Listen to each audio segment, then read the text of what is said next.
Over the past few years, I've been coaching new and first year teachers around the world to get their first or next teaching position. One common thing I see new teachers experience is getting non-renewed. If this has happened to you, don't panic. Today, I'm going to be diving into what my clients and I did when they were non-renewed and how they went on to have happy, fulfilling careers in the education profession. So with that being said, let's dive in.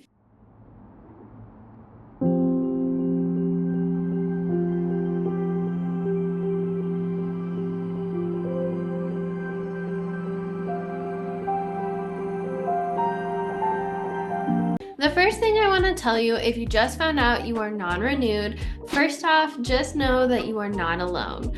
I'm so sorry that this happened to you. Give yourself permission to feel the feelings, take your time to grieve, feel angry, sad, scared, whatever it is. Your feelings are valid and it's perfectly fine to feel the way that you are.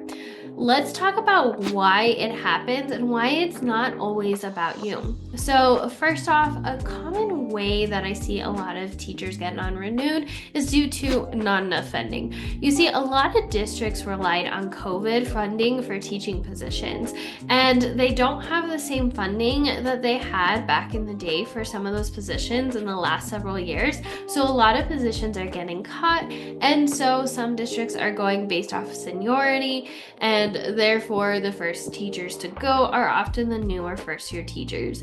So make sure to keep that in mind. The second thing is maybe there's higher up issues. Maybe there are several things happening higher up at the district level or the state level or even the federal level, especially right now, that are impacting the amount of positions there are. This has no reflection on you or your ability to teach or your worthiness as a teacher. The third common thing I see is a lack of support. You see, districts just aren't honestly prepared to support new and first year teachers in the district, so they let them go, and they have a high turnover rate for new and first year teachers.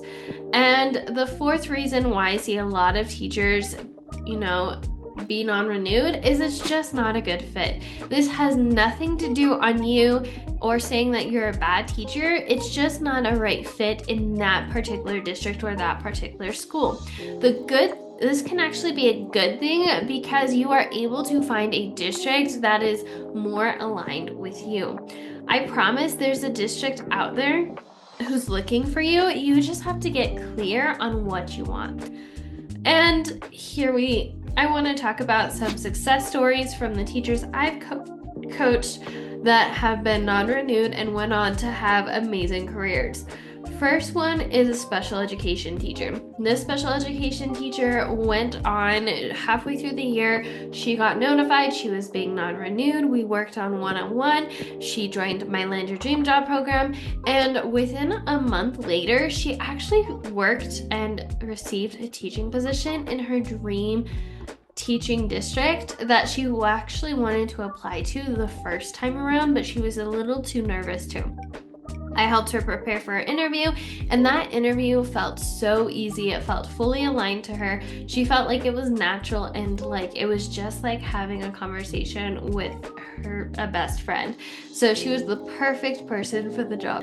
Another success story I have is another first year teacher. She was applying for another teaching position, and she actually ended up trying several different districts. She applied in June, July, August, September, and before she knew it, the school year had already started, and she was worried that she wouldn't get a teaching position.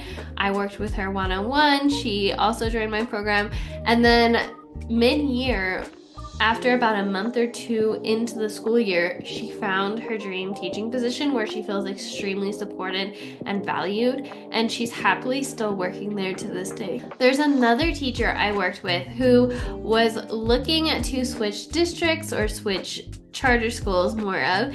She was an experienced teacher. She liked the district she was currently working at, but there was another school that was way more aligned with her that she was excited about. She went to this interview and she said it was a dream. It was just like talking to me about her passions and education, and it went so flawlessly that she had an amazing time and ended up getting the position.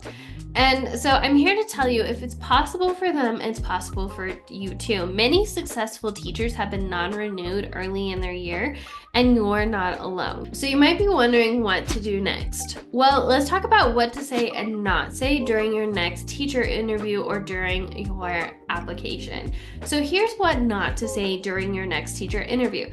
I wouldn't say I was let go because my principal didn't like me, because this can sound defensive. The second thing I wouldn't say is I got fired. This is overly negative and can be very final. The third thing is the admin or school was terrible. Bad-mouthing past employers can be a major red flag to future employees or employers. The last one, I don't really know why I wasn't renewed. This sounds like a lack of reflection. So these are the things I particularly wouldn't say if you were non-renewed. I personally, when I ended up switching districts, I didn't say any of these things when they asked me why I was leaving the district I did during my interview. Instead, I just pointed out how this district was more aligned to me than my previous district, and that's why I was excited to work for this new district. And I wasn't at all degrading the previous one. I was just talking about how it's closer to where I live and I want my kids to go here and I want to work long term in the school district that my kids go to, and etc. So I wasn't at all bad mouthing the last district. I was just pointing out some of the pros that this district had that I felt would be better aligned to me. So with that being said, here's are some sample responses on what to say instead. So first thing, if you were non-renewed because of budget cuts or school changes, you can say something like, unfortunately, my position was impacted by district-wide budget cuts. While I was sad to leave, I used the opportunity to reflect on my strengths as an educator and gain more professional development, and I'm excited to bring those to the next role. If it was due to a classroom fit or maybe a performance issue, you can say at insert your school name. I learned so much in my first year, but ultimately the position was not the best fit. I've taken this experience as a chance to grow, and I've since focused on strengthening my classroom management, or insert another skill here, through specific training, mentorship, reflection. I'm excited to apply what I've learned in the new teaching community. If you struggled but improved, and that's the reason, here's another answer you can give. My first year represented challenges, as it does for many new teachers. While I faced some areas of growth in insert here, like classroom management or lesson pacing, I worked closely with my mentor teacher to improve. I've since implemented insert strategy here, and have seen major growth in my confidence and effectiveness as an educator. So now that we talked about what to say and what not to say, let's talk about how to prepare for your next teacher interview with confidence. So the first thing, focus on your growth and your strengths. It can be really easy to focus on the negative and the things that went wrong, but instead take some time to make a list of 3 things that you learned from your first year that makes you a better teacher now. Practice incorporating those answers as strengths in your next interview. For example, one key takeaway from my first year as a teacher was the importance of setting clear classroom expectations from day one. I've since developed a strong classroom management plan, and I'm confident in my ability to build positive relationships with students. Second thing, be ready to answer some questions. What would you do differently? This is a question you might get, I would recommend then answering the question in a way like, I'd focus on establishing classroom procedures from the start and building relationships with my admin and mentor teacher for ongoing support. If you get another question like, how have you worked to improve since your last position? You can answer something like, I've taken professional development courses on behavior management and differentiated instruction, and I've created a detailed classroom management plan that I'm excited to implement. So, those are some things to keep in mind as you prepared. Let's talk about how to stay motivated as you're going out into the teacher interview world. First thing, instead of thinking I got fired, no one will hire me, shift to this was a learning experience and I'm going to find a school that's a better fit and more aligned for me. Think to yourself, I know what to look for now in my next school to set myself up for success. I learned from my last district, I really love this, but I wish there would have been this. Now I'm even more clear on the district I want to work for. And the third thing, this doesn't define you as a teacher. Your growth and where you are going does. So don't feel like one experience can define who you are. I didn't quit or judge myself as a teacher for my entirety because I had terrible classroom management when I started. It doesn't define who I am as a teacher today. Sure, it made things hard at first, but I learned from it, and now it is actually one of the things I thoroughly enjoy teaching and talking about here on the Present Teacher channel because I'm so passionate about helping other teachers with it. The next thing I recommend to do is to join a support group. Connect with other teachers like in our free teachers the Present Teacher community that have been through this. Make sure to practice some self-care. Take some time to love on yourself, buy that extra cup of coffee, take some time to read your favorite book, take some time to pamper yourself because it can really take a toll on your emotional and mental health right now. So make sure you're showing up for yourself because that'll help you in the long term not only feel good but feel more confident as you move forward in the process. And then the third thing, keep applying. Don't feel discouraged. Remember, there's a district out there who is looking for you. It's just a matter of getting clear on who you are and who you want to work for and getting aligned with that so that district can meet you along the journey. So that wraps up everything in regards to being non-renewed. The first thing I want to review is you're not alone. You got this. Second thing, what to do next. We talked about things to do, what to say and what not to say. And the third thing we talked about is how to stay motivated.